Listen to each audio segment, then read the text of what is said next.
Hello my witchy friends, my name is Sophie, I am the Midwest Magician, and welcome to the channel if you are new here, and welcome back if you are a returning subscriber. Today we're going to talk about granny magic, and I'm really excited about this video. I don't know if you've seen my videos from the 12 Days of Yule challenge, but there's one video talking about where we want our practice to go, and I mentioned granny magic. I had the opportunity to kind of do a deep dive into granny magic, what it looks like, how it's practiced, and all of that fun stuff, and I can't wait to share it with you. Before we get started with the video, I do have just a couple of channel housekeeping things, so if you don't care about that and you just want the granny magic info, skip ahead just a few seconds. But let's talk housekeeping real quick. So for anyone that's been asking about social media, I finally made an Instagram for the channel. I will have that linked down below. I believe it's just the.midwest.magician. I only have 20 followers on there, so it's not anything special, but I figured I would make an Instagram just to have it be cohesive with the YouTube channel. I have also had some people asking about a way to get in contact with me. I do always have my Gmail account linked in the description down below too. So if you wanted to collaborate, if you want to, I don't know, just talk to me, that's totally fine. You can email me at the Gmail account that's in the description below as well. I can't promise that I'll get back super quickly to you, but definitely that's a great way to get in contact with me, is either following me on Instagram or sending an email directly to the Gmail account. So that is kind of the social media side of things. I do have one additional announcement. I know I've mentioned in a couple of videos that I used to run an Etsy shop, and I finally am in a place in my life that I am able to get one up and going again. I deleted the old one several years ago, so I'm kind of sad that I can't just reopen the existing shop. But I did open a brand new one, and you're in no way, shape, or form obligated to go check it out. If you're interested, I have it linked down below. But just a quick overview of what I'll kind of be putting in the shop. I thrift so much. I do so much thrifting, and something that I really enjoy doing just for my own practice is kind of reimagining the things that I find. So I will, update them, upcycle them, and use them for my practice. So that's kind of what I'll be doing for the majority of my shop, is just reimagining and upcycling thrifted finds for magical purposes specifically. But on top of that, also I do want to start making some incense and making some candles, so that's kind of what I'll be putting in the shop. But if you're interested in any of that, I'll have it linked down below. That's all my announcements. Let's go ahead, we'll dive into the video. It's definitely one that you can put on in the background to clean. It's just mostly me talking. I will have some things for you to watch if you're gonna sit and watch it as well, but let's go ahead and talk about granny magic.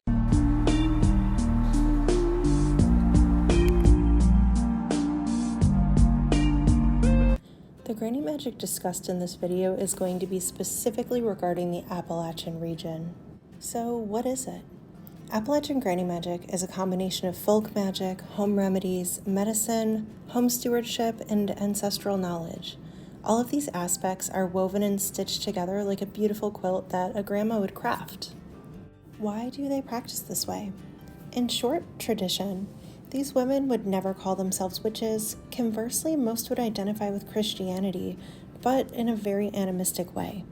They've been taught from generation to generation that the mountains are alive, and everything that is available to them can be put to work to better the family and community. And you'll notice in this video that I do refer to granny magicians as women. However, I wanted to note that any gender, any sexuality, anyone can practice the granny magic lifestyle. How do they practice? For the purposes of this video, I've broken it down into 4 categories, but these are in no way all-encompassing of the granny magic lifestyle. The first would be medicine, the second, protection, the third, homemaking, and the fourth and final would be storytelling. And as aforementioned, these categories all fit into one bigger picture, so there will be a lot of overlap. But let's begin with medicine. Use it up, wear it out. Make do or do without. In Appalachia and folk practices in general, people will use what is available to them. Herbs, fruits, and vegetables are abundant in the mountains during the warmer months, so it's imperative to take advantage and craft home remedies while the getting is good. A lot of these medicines and remedies are passed down through families and regions, and I actually have had the pleasure of crafting quite a few of these myself. And if you guys do have any interest, let me know in the comments. We can make videos talking more in depth about these different medicines and home remedies. But here's a list of a few popular remedies. The first would be oil of oregano, used as an antifungal. We have elderberry syrup for colds and flus, and that could be for prevention or recovery. We have salt water for sore throats, giving a little gargle. We have onions placed on the feet during sleep to draw out sickness. We have fire cider for immune boosting. We have yarrow to stop bleeding, and you can use that as a pumice. We also have tobacco for skin ailments, also used as a pumice. We have mullein tea for upper respiratory. We have whiskey on a teething baby's gums. I wouldn't actually recommend that one though. It's just a traditional thing that people have done.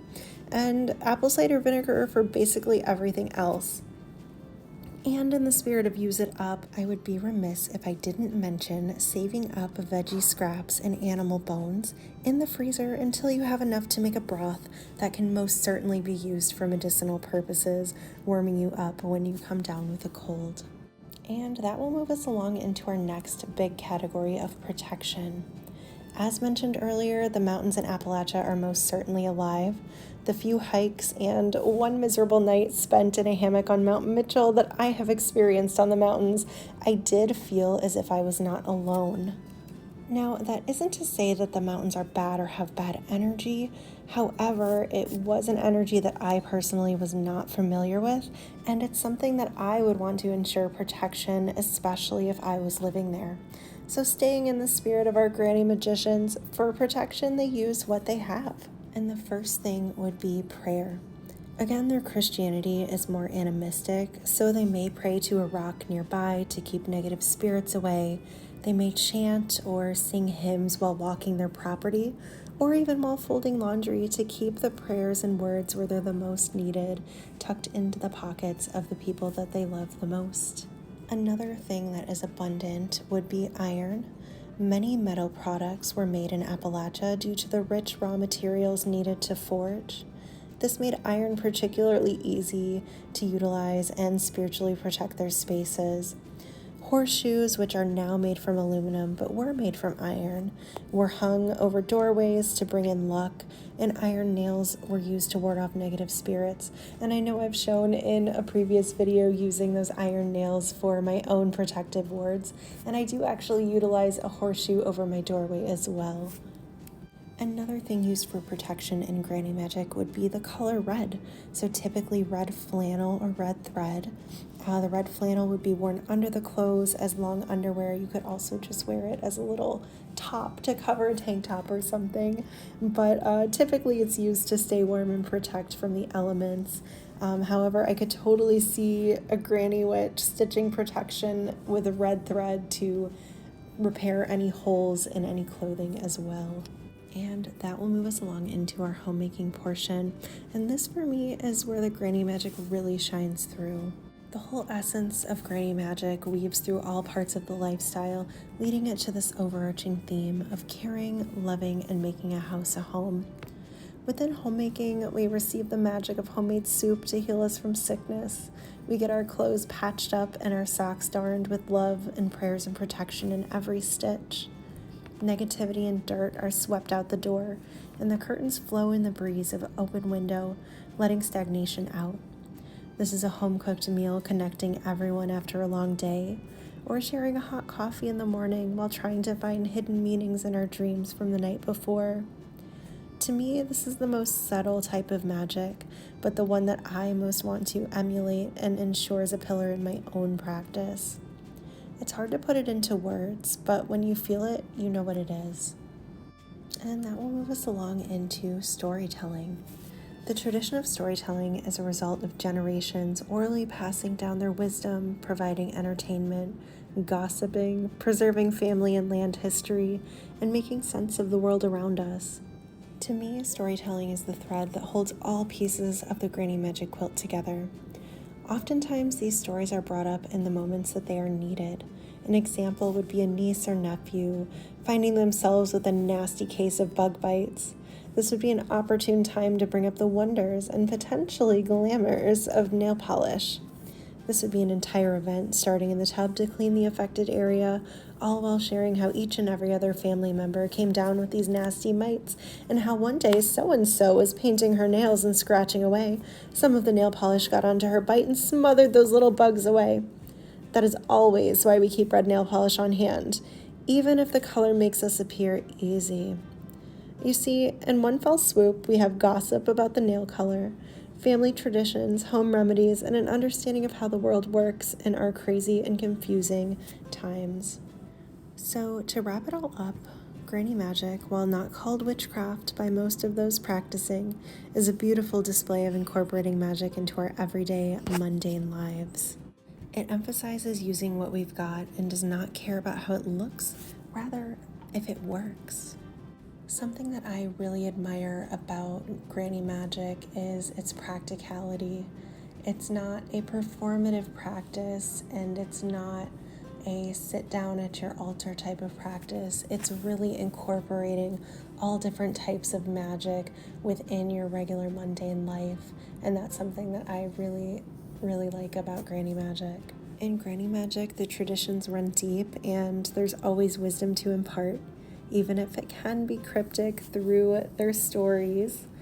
I really feel like Granny Magic is magic for the people.